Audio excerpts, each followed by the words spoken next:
The email was sitting in my trash folder, sent from my own account at 3:47 a.m. while I was asleep 12 miles away. Subject line: Project Phoenix, Final Presentation Draft. Sent to the entire executive team. Incomplete work with spelling errors and broken charts that made me look completely incompetent. I didn't send this email, but according to the metadata and 15 confused replies from senior leadership, I absolutely did. My name is Alex Rivera. I'm 29, a senior marketing analyst at Meridian Tech Solutions in Denver. 4 years here, 2 Employee of the Quarter awards, a promotion last year, and now I was sitting in my car at 7:15 a.m. too terrified to go upstairs because this email made me look unstable. I scrolled through my sent folder with shaking hands. There it was, timestamp 3:47 a.m. My presentation, but the draft from 2 weeks ago, with typos and placeholder charts saying, "Insert data here." Attached was a note I never wrote. "Here's my final work. Sorry it's late. I've been struggling to focus. Hope this is good enough." I forced myself to breathe, grabbed my bag, and walked into the building. The elevator to the 5th floor felt like it took forever. When the doors opened, I could feel people staring. My desk was in an open office with about 20 people. Usually there was music, conversation. Today, it was silent. I sat down, and that's when Rebecca rolled her chair over.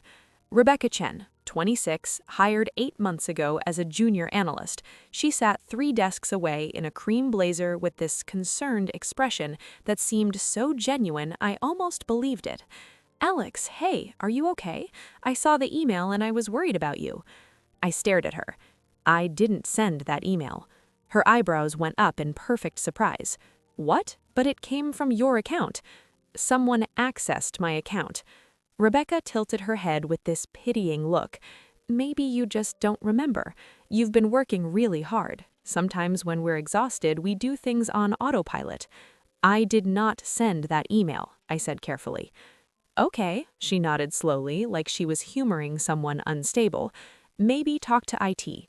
She rolled back to her desk, and I caught her exchanging a look with Brandon nearby. He shook his head, and Rebecca's mouth twitched like she was suppressing a smile. That's when I knew. Rebecca did this. I pulled up my email settings and checked login activity. Someone accessed my email at 3:47 a.m. from an IP address I didn't recognize. I screenshotted it and went straight to IT. Marcus was in his office with a mug that said, "I void warranties." "Marcus, someone hacked my email." He looked up. "The 4 a.m. email?" "Yeah, I heard." "Look at this." I showed him the screenshot. "That's not my IP address." Marcus frowned and pulled up his system. He typed for a minute. "This IP is from inside the building, one of our workstations." He clicked more. "Workstation E217. That's Rebecca Chen's desk." My heart stopped. So she did it? Marcus looked uncomfortable. "It's assigned to her, but anyone could have used it if it was unlocked." "At 4 in the morning?" He shifted. "I can't accuse someone without more evidence. I'll report this to HR and change your password with 2-factor authentication." "That's it?" "Company policy requires HR investigation. You'll need to file a formal complaint." I went to HR, filed the complaint, sat across from Diane and told her everything. She took notes and nodded. "Try to focus on your work. Don't let this incident define you." I went back and spent the day redoing my presentation, sent it to executives with an apology about the security breach. 3 people said not to worry. The CEO didn't respond. At lunch, I called my best friend Tyler. "She's trying to make you look incompetent," he said immediately. "Classic sabotage. She wants your spot." "But I've helped her since she started."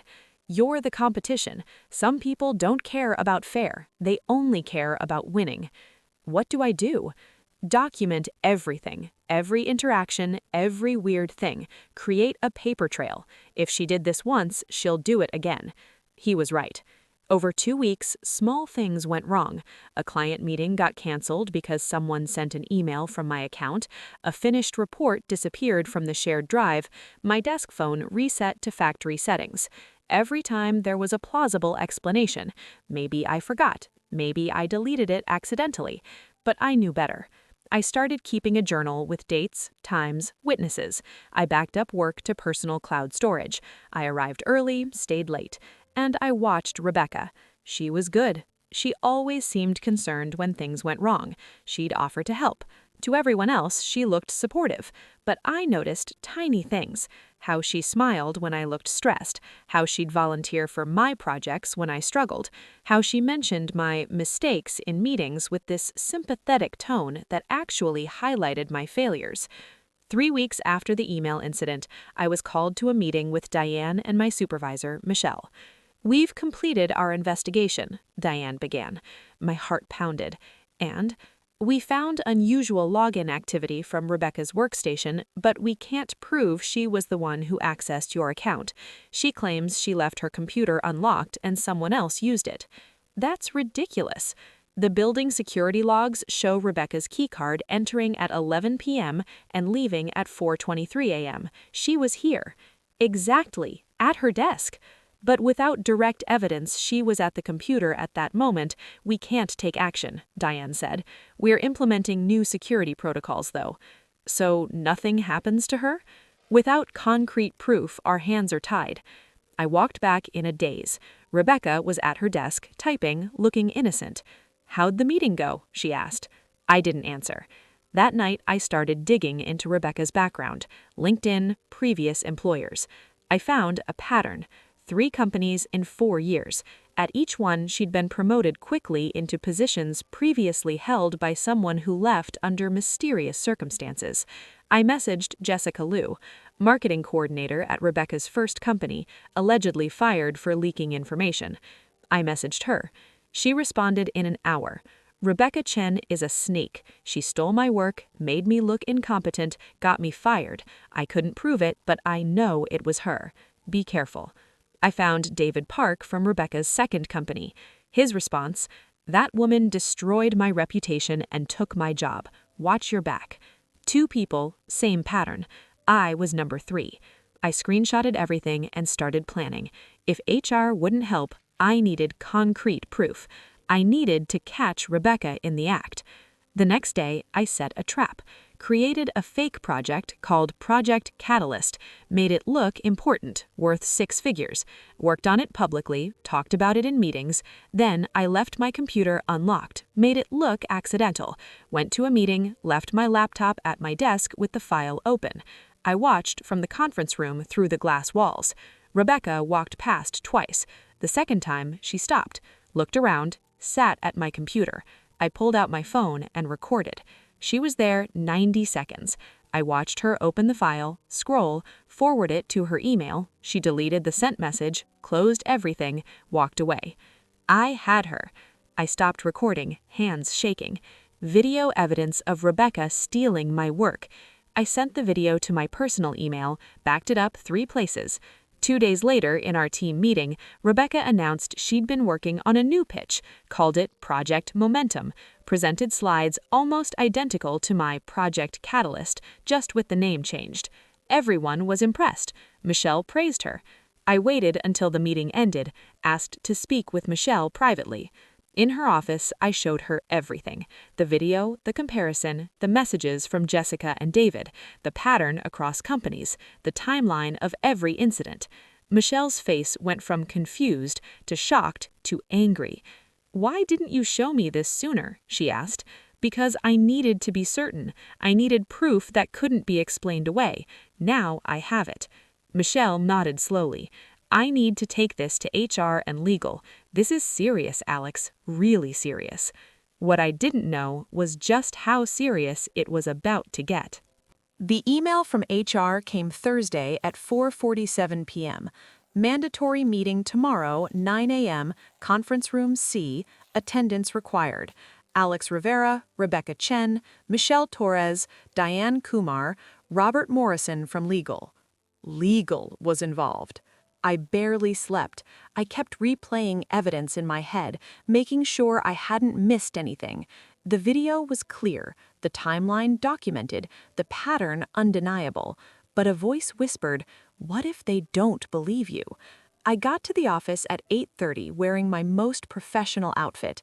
Armor, my mom called it. Rebecca arrived at 8:59 in a pale pink dress, with her usual pleasant expression. She smiled at me in the hallway. Conference room C had floor-to-ceiling windows and uncomfortable chairs. Michelle was there with Diane and Robert Morrison from legal. We sat, Rebecca across from me, lawyers at the head. "We're here to discuss serious allegations regarding professional conduct," Diane began. Rebecca's smile faltered. "Allegations?"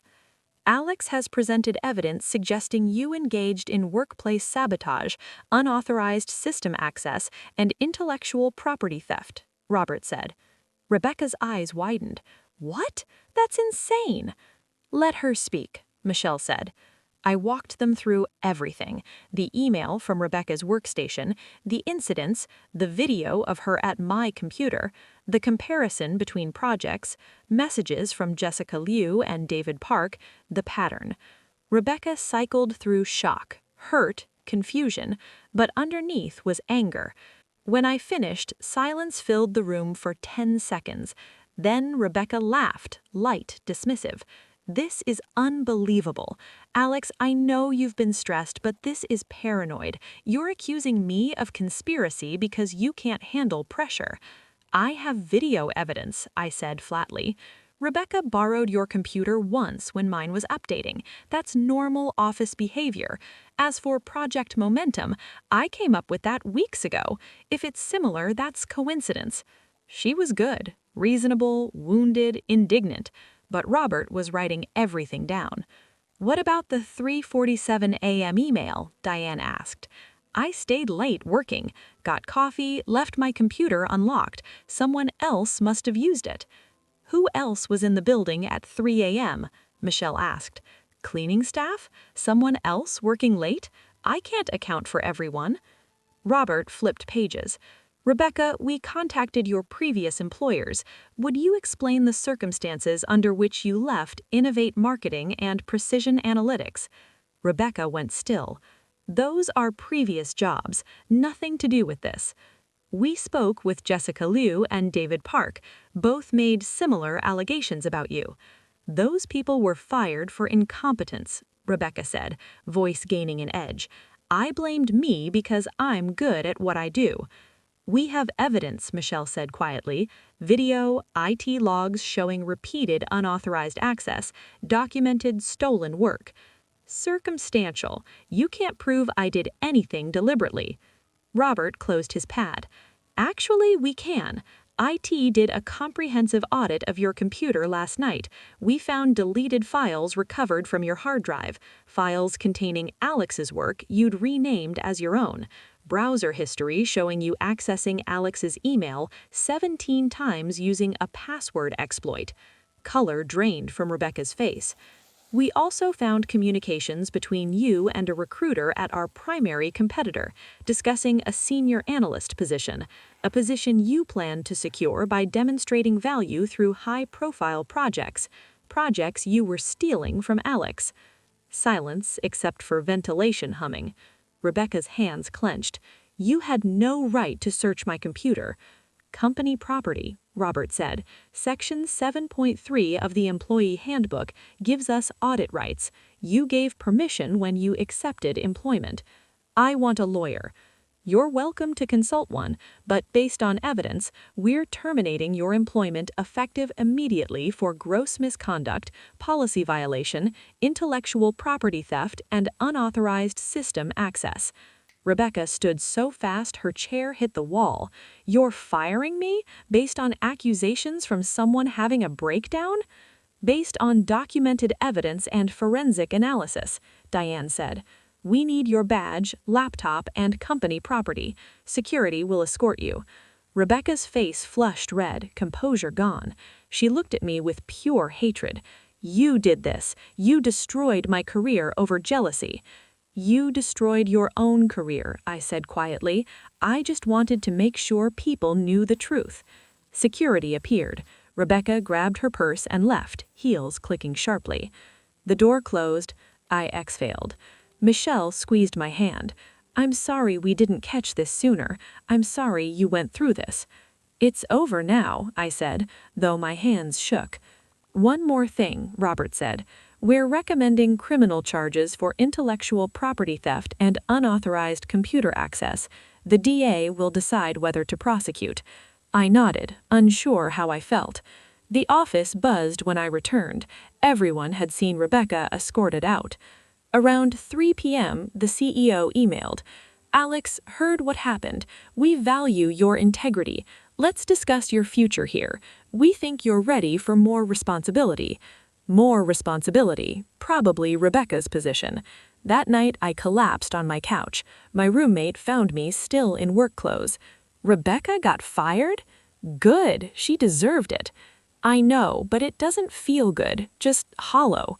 Sarah sat next to me. That's because you're not the kind of person who enjoys destroying someone, even when they deserve it. You just wanted to do your job. She was right. I'd never wanted revenge, just wanted the sabotage to stop. Next morning, I woke up to an email from an unknown address. "You think you won, but you have no idea what you've done. I gave up everything for Meridian. I sacrificed relationships, opportunities, my reputation, and you took it all away because you couldn't handle competition. You're going to regret this." From Rebecca, personal email. My stomach dropped. I screenshotted it and forwarded to Robert and Diane. Received this threatening email, wanted to document. Robert responded in 5 minutes. "Thanks for reporting. This constitutes harassment. We'll handle it." 3 days later, strange LinkedIn messages started. People I didn't know. "Heard about what you did to Rebecca," and "Karma's coming." Someone created @MeridianTruth on Twitter, posting about me without using my name. "Company fires talented analyst to protect mediocre employee who played victim." Screenshots of Rebecca's work made her look impressive out of context. I reported it, blocked harassers, but they kept coming. Anonymous Glassdoor review. Toxic culture that rewards backstabbing. Instagram comments on old photos. Fake friend. Backstabber. I made everything private, told HR, they documented it but couldn't do much about anonymous accounts.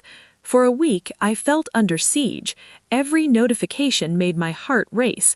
Then suddenly it stopped. Twitter silent, LinkedIn messages dried up. Michelle called me in. "The DA is pursuing charges against Rebecca. They want to know if you're willing to testify." Do I have to? No, but it would help. I thought about it. Testifying meant more stress, facing Rebecca again, having my credibility attacked. But it also meant accountability, making sure she couldn't do this to someone else. "I'll testify," I said. 2 months later, I got a promotion, senior marketing strategist, corner office, 20% raise. I should have been thrilled. Instead, I kept thinking about Rebecca's email. "You took it all away." The preliminary hearing was scheduled for December, but December 8th, the prosecutor called. Rebecca took a plea deal, 2 years probation, restitution, community service. No jail, but she'll have a criminal record. So no trial? No, her attorney said going to trial was too risky. This way she avoids prison but faces consequences. I felt nothing, just blank numbness. It was over. Really over. Rebecca was gone, legally barred from contact, with a record following her career. I'd won. So why did winning feel so empty? 6 months after Rebecca's plea deal, I saw her at a coffee shop downtown. She was at a window table, laptop open, business casual, looking normal, working, sipping a latte, living her life. Our eyes met for half a second. She looked away first. I grabbed my coffee and left before processing it. My hands shook in the car. 6 months of therapy, rebuilding confidence, learning to trust my workplace. One encounter brought it all flooding back. I called my therapist from the parking lot. "Seeing her triggered you," Dr. Kim said. "That's normal. Trauma doesn't follow a timeline." I thought I was over it. Healing isn't about being over it. It's about integrating the experience without letting it control you. Did you speak to her? No, I left. How do you feel about that? Good, actually. I didn't owe her anything. Exactly. You set a boundary. That's growth. The old me would have felt guilty for not being polite. The new me understood some people don't deserve your energy. Work had gotten better. New position, new respect. People listened in meetings. My ideas were taken seriously. I'd built a small team, 2 junior analysts I mentored carefully. I created an environment where they could raise problems without fear. Maya came to me in March with concerns about another department taking credit for her research. We handled it immediately, professionally, with documentation, resolved in 3 days. "Thank you for believing me," Maya said. "Always. That's non-negotiable on this team." I thought about how different my experience might have been if someone had believed me immediately, if Michelle or HR had taken my concerns seriously from the start, instead of waiting for undeniable proof. I'd learned about workplace dynamics, power structures, how easy it is for bad actors to thrive when good people don't pay attention. I'd also learned about myself. My capacity for strategic thinking under pressure, my willingness to fight for what's right even when it's terrifying. The difference between being nice and being kind. Being nice is avoiding conflict. Being kind is doing what's right even when it's hard. In May, I got invited to speak on a panel at a marketing conference in Chicago, navigating workplace challenges in competitive environments. I almost said no. Publicly discussing what happened made me want to hide. But Tyler convinced me.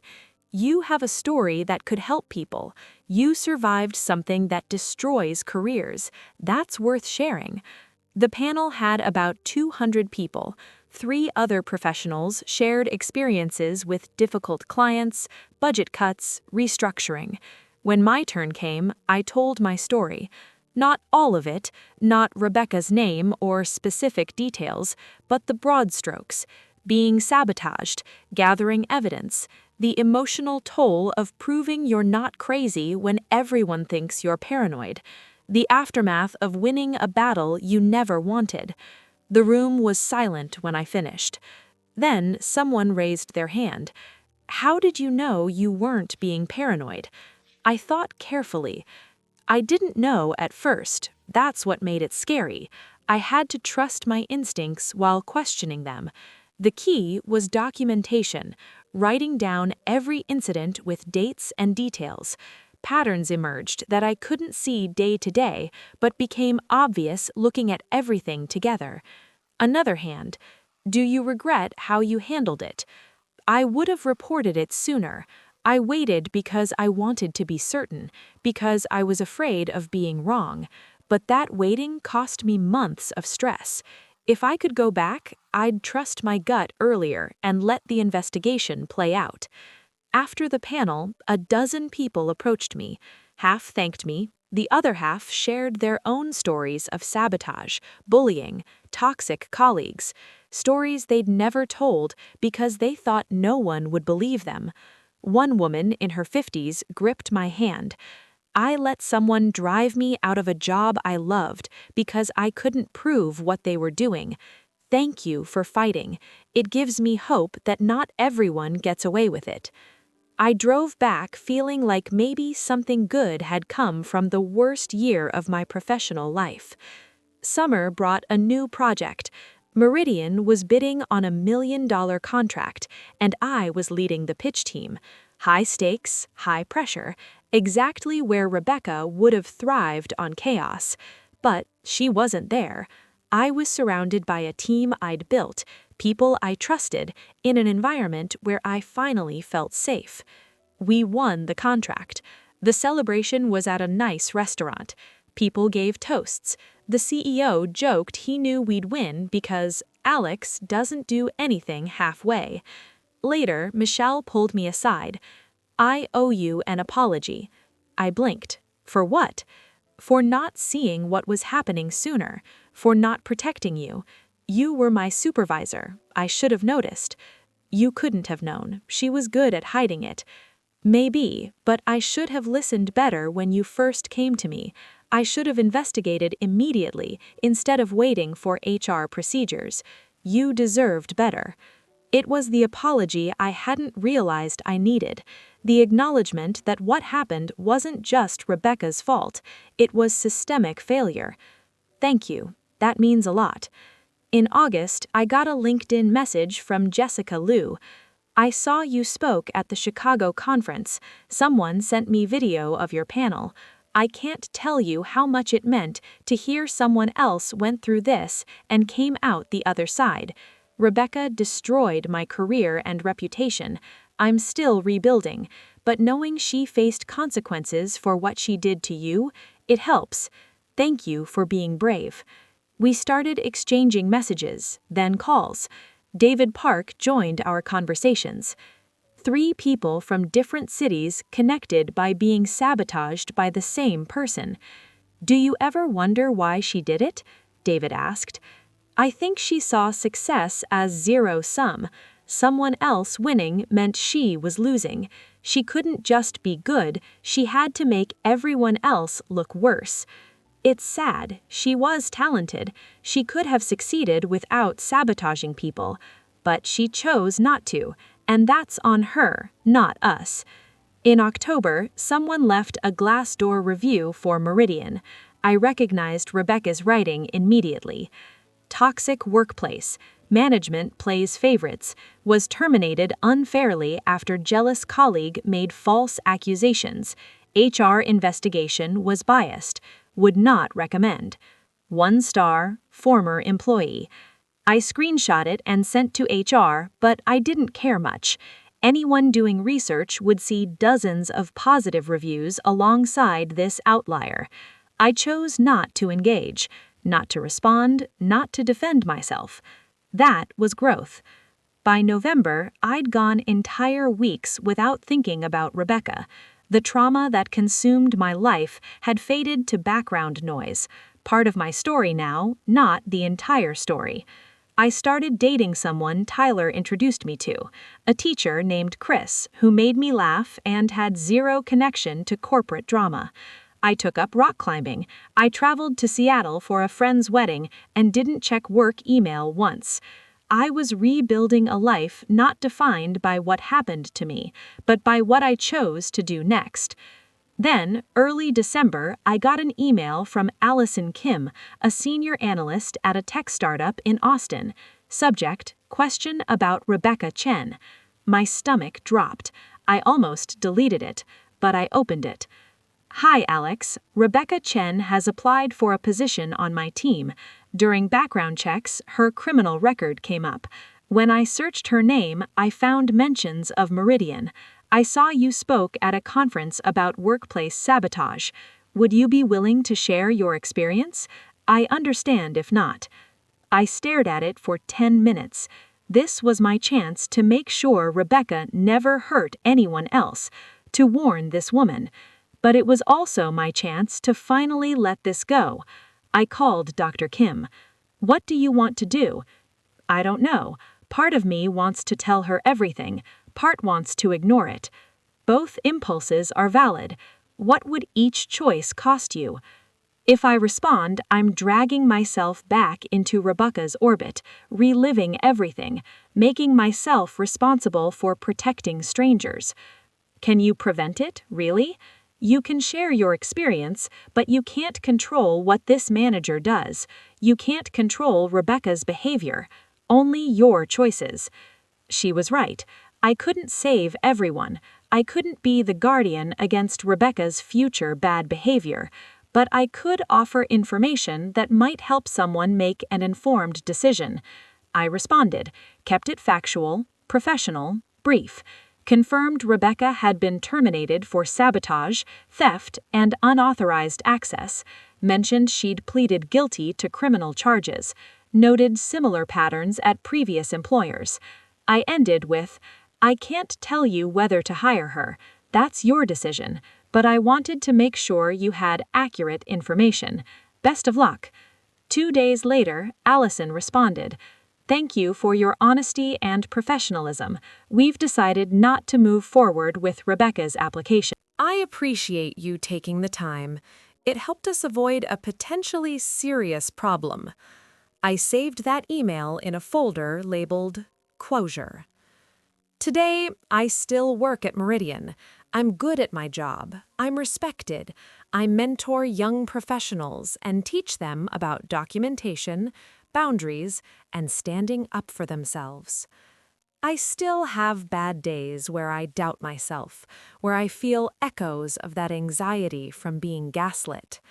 But mostly, I have good days, days where I'm proud of what I accomplished, proud I didn't back down, proud I trusted myself enough to fight for the truth. People ask if I do it all again, knowing how hard it would be. Yes, absolutely yes. Because the alternative was letting someone destroy my career, reputation, and mental health while I stayed silent to avoid conflict. And I'm done staying silent. I learned you can be kind without being a doormat. You can be professional without being a pushover. You can fight for yourself without becoming the villain. Rebecca taught me some people see your success as their failure. But I also learned the truth, when properly documented and persistently pursued, is more powerful than manipulation. I survived. I thrived. I helped others do the same. That's the real victory. Not that Rebecca lost her job, but that I kept mine and built something better from what she tried to destroy. To anyone dealing with workplace sabotage, toxic colleagues, or gaslighting, document everything. Trust your instincts and don't be afraid to fight for yourself. You deserve to work where your success isn't threatening. You deserve better. And sometimes you have to be the one to demand it. Drop a comment with your platform of choice. Thumbs up if you learned something new. Share this post with friends and subscribe for more social media comments.